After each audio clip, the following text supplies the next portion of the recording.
اقرأ باسم ربك الذي خلق خلق الإنسان من علق اقرأ وربك الأكرم الذي علم بالقلم علم الإنسان ما لم يعلم صدق الله العظيم صلى الله على سيدنا ومولانا محمد وعلى آله وصحبه وسلم صلى الله على سيدنا ومولانا محمد وعلى آله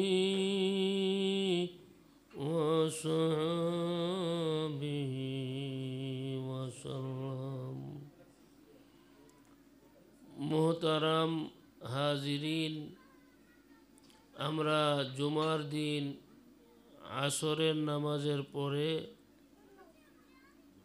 একটি মুবারক জলসাতে অংশগ্রহণ করেছি। আল্লাহ তাআলা আমাদেরকে তৌফিক দিয়েছেন, শুকরিয়াতান আমরা সকলেই পড়ি আলহামদুলিল্লাহ। রসুল করিম সাল্লাল্লাহু আলাইহি ওয়াসাল্লামকে 40 বছর বয়সে আল্লাহ তাআলা কোরআন শরীফের সবক দিছিলেন। রসুল যদি 40 বছরের বয়সে কোরআনের সবক নিয়ে থাকে, তা আমরাও তো বয়স্ক হইল কোরআনের সবক নিতে কোনো অসুবিধা আছে? হজরতে মূসা আলাইহি সালাম যখন জলিল কদর পয়গম্বর, তৌরাত কিতাবের মালিক, সাহেবে ওহী, উনাকে আল্লাহ তাআলা নির্দেশ দিয়েছিলেন যে মাজমাউল বাহরাইনে আমার এক বান্দা আছে, ওনার নিকট আপনি যান এলেম শিক্ষা করার জন্য। এখানে ইমাম বুখারী অধ্যায় গঠন করছেন তাআল্লামু ক্বাবলা আন তুসাব্বাদু, নেতা বনবার আগে জ্ঞান অর্জন করো। কারণ তোমার যদি জ্ঞান না থাকে আর বড় পদ লইয়া বইয়া থাক, মানুষজন কব চেয়ারম্যান সাহেব দুইটা কথা কয়, তখন কথাগুলি সাজায় করতে কইতা তো না, তোর মানুষ আসবো। আর ইলে তো নেতার উপযুক্ত না, তারা কি লেগে ভোট দিয়া নেতা বানাইছে, ঠিক না?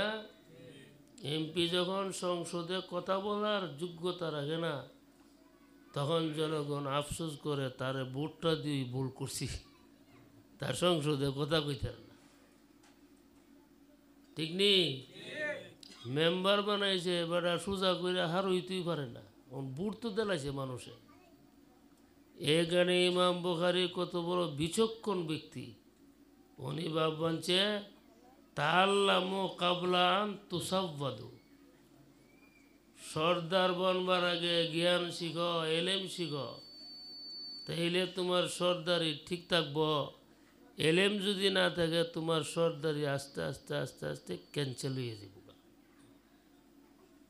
এই কথাটা বলার আমার উদ্দেশ্য ইডই, যে কোনো বয়সে মানুষ এলেম শিখতারে, কোনো লজ্জা নাই। ইমাম আবু হানিফা রাহমাতুল্লাহ আলাইহি তাআলা আমরার ইমাম, ওনার আব্বা বিরাট বড় একজন ব্যবসায়িক ছিলেন। দেশ বিদেশে ওনার আব্বার ব্যবসাটা ছড়ানো ছিল, উনি ওনার আব্বার ব্যবসাটারে দেখাশোনা করতেন। তো একদিন উনি এক দোকানের মধ্যে রোয়ানা দেশে তাকদার জন্য, পয়সা উসুল করার জন্য।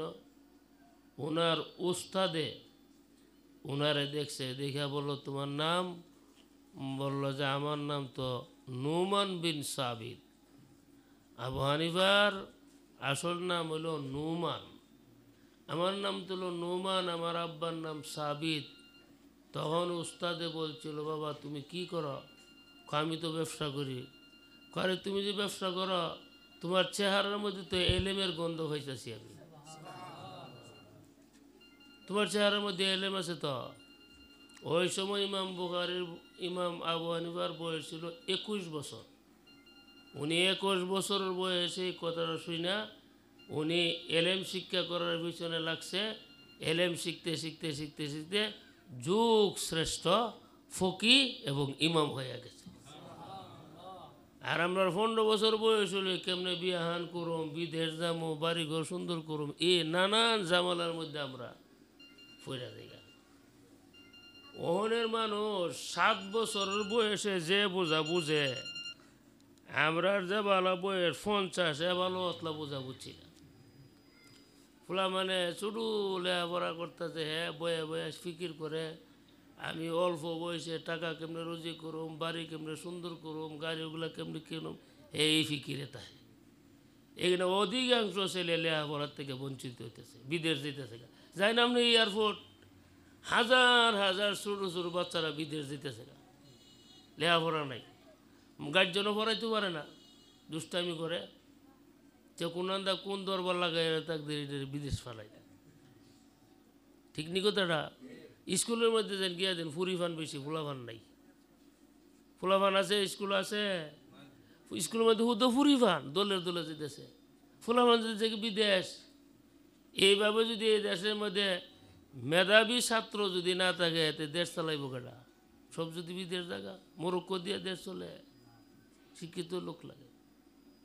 তো মৌলানা আবু বকর সাহেব এখানে বয়স্কদের কোরআন শিক্ষার একটা ব্যবস্থা করছে। আমি মনে করি এটা নতুন একটা জিনিস। আপনারা এলাকাবাসী আল্লাহর কোরআন শিখতে পারেন বা না পারেন, প্রতি সপ্তাহে যদি কোরআন শিক্ষার উদ্দেশ্যে এখানে জমেন, তাহলে আপনারা আর কিছু না শিখেন, কোরআন শরীফের ছাত্র হয়ে গেলেন। যেই ছাত্র মুহাম্মদুর রাসূলুল্লাহ সাল্লাল্লাহু আলাইহি সাল্লাম ছিল, যেই ছাত্র আবু বকর সিদ্দিক রাদিয়াল্লাহু তাআলা ছিল, যেই ছাত্র উমর ফারুক রাদিয়াল্লাহু তাআলা ছিল, যেই ছাত্র উসমান গনি রাদিয়াল্লাহু তাআলা ছিল, যেই ছাত্র খালেদ সাইফুল্লাহ রাদিয়াল্লাহু তাআলা ছিল, কোরআন না শিখলেন, ছাত্র হইলেন তো। তাহলে ছাত্রর দাম কত? ছাত্রদের পায়ের নিচে ফিরিস্তারা ফর বিছাই দিয়েছি, এটা আপনার ওয়াজের জীবন শুনছেন না মনে শুনছ? ছাত্রদের পায়ের নিচে ফিরিস্তারা কি বিছা? নূরের পর বিছাই দেয়। আচ্ছা, স্কুলের ছাত্রদের পায়ের নিচে কিতাব বিছা, ফিরিস্তারা পর বিছা, এটার কোনো হাদিসে নাই। কোরআন শিক্ষা করার জন্য যে ছাত্র, এরার পায়ের নিচে ফিরিস্তারা নূরের পর বিছাই দেয়, এটা হাদিসের মধ্যে আছে, আছে না নাই? তাহলে আমরা সকলেই এই কোরআনের সবক গ্রহণ করি, ইচ্ছা করি। এই কথাটা মনের মধ্যে না নিয়ে যে আমি বয়স্ক, আমি কোরআন শিখতে পারবো, ফল্লীয় শৈতানে আপনার একটা ধোঁকা দিয়ে লেছে। সাহাবা একরাম বুড়া বয়সে আলিম হইছে, এরা যে আলিম হয়েছে কোনো মাদ্রাসা আছি খুঁজতে আসেন না। নবীর কথাগুলো তারা দিলের কানে শুনছে, শুনিয়া শুনিয়া তারা বড় বড় আলিম হয়েছে। ঠিক না বেঠিক? আমরা বয়সে এসে বেশি, আমরা কোরআন শিক্ষা করতে পারবো না, এটা মনের ভিতরে আমরা না নেই।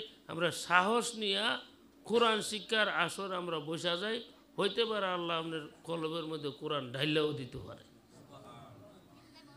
ঠিক আছে? দুর্বল হইবেন গিল্লি কি? বুড়া বুড়া মানুষ কোরআন শিখতেছে।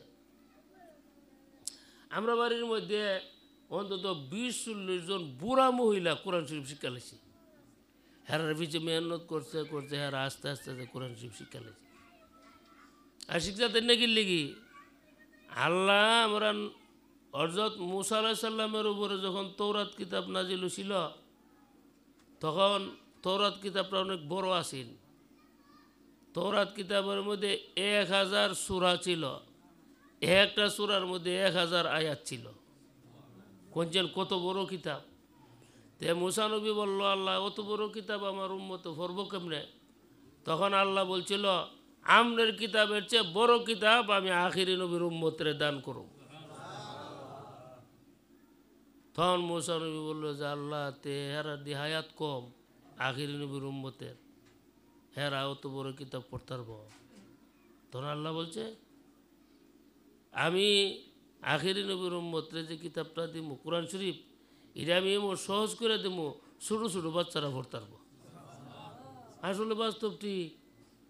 জানি আমরা বাংলাদেশের মধ্যে, বাংলাদেশ আমরা কুটা ভারতে বিশ্বরোড থেকে বাদগর পর্যন্ত না হইলেও 100 মাদ্রাসা আছে। এমন কোনো বিল্ডিং নাই যে বিল্ডিংয়ের মধ্যে মাদ্রাসা নাই।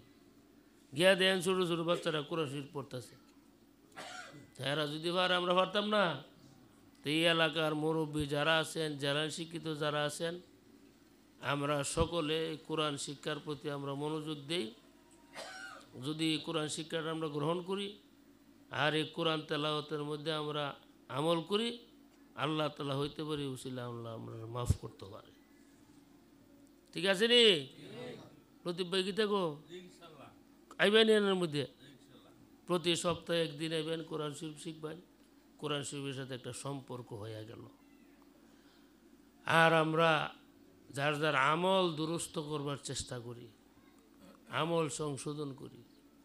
দুনিয়াতে যা কিছু আছে দেখতেছেন, এই বিল্ডিং বার্লিং, খেত কামার, দোকান ফাট, এটা কিন্তু কিচ্ছুর সাথে যাইত না, যাইব শুধু আমলটা। ঠিক আছে? আমল ছাড়া কোনো কিছু যাইব? অতীতেরা নিতে। শোনেন, আমি একটা কথা কই। আগে স্বর্ণ বিচারবার লাগে বাদ্যা বাড়ায় দিত। ওই ফুসকুনির মধ্যে মহিলারা গোসল করতে গেলে স্বর্ণ হারাই গেছে কেনা, ইতারা বিচারবার লাগে হয়তো। আমরা তো এই সময় চুডু এই কথা কইছে রে, চুডু ল্যাংটা। তা আমরা ফুসকুনির ফার গিয়া বইয়া রয়েছি, দি স্বর্ণ কেমনে বের করে। এই বেড়াইতে ফুসকুনির মধ্যে নাইমা একটা খোলই দিয়া যত সিলক সার জিনু গুড়াগাড়া যে সব খোলের মধ্যে জমাইছে। আরে ইতান দিয়ে কিতা করবো? ইটা সব জমাইয়া সেইরা এবার আমাদের পরিষ্কার করছে, ধুইছে, দয়া মাড়ি উজানে মাটির মধ্যে ঠাল দিছে, দিয়ে এগুলি বিচারতেছে। বিচারতে যদি ওই স্মরণটা হয়েছে, ইটা রাখিয়া বাকি সব সিলক সার ফালাই দিছে। সিলক সারের কোনো কাম আছে? উইতানের ভিতরে কিতা আছে? স্বর্ণ থাকতে পারে, এইটারে বিচারবার লাগে ইটা জমাই বাইর করছে। স্বর্ণ রাখিয়া সব পেলা দিছে। মরণের সময় বাড়ি ঘর খেত খামার সব রাখিয়া 3 লাখ কাপড় দিয়া প্যাকেট কইরা দুনিয়ার মানুষে দিব, আর আমল হান তোমার সাথে সাথে কবরে যাইব, আর সবগুলি সিলক সার যেমন বাচ্চা ফেলাই দিব। ঠিক না বেটি? কিন্তু এমন বিহুব আমরা ওই যে সিলক সারের লাগি ফাগুলি শিখা, স্বর্ণের কোনো খবর নাই। কেউ আমরা যে হ্যাঁ যে গরিব, এই যে দান যে আমরা দায় আনি, বন এবার আপনার সুসা খোসা সবগুলি একসাথে আনি না, আই না শুধু চাউলটারে রাখিয়া সবগুলি ফালাই দেয়। শুধু চাউলটা আমরা রাখি, আমরারও শুধু নেক আমলটা থাকবো, আর কিছু থাকতো না। এখানে নেক আমলের প্রতি আমাদের জোর দেওয়ার দরকার আছে। আল্লাহ আমরা সবাই আমল করার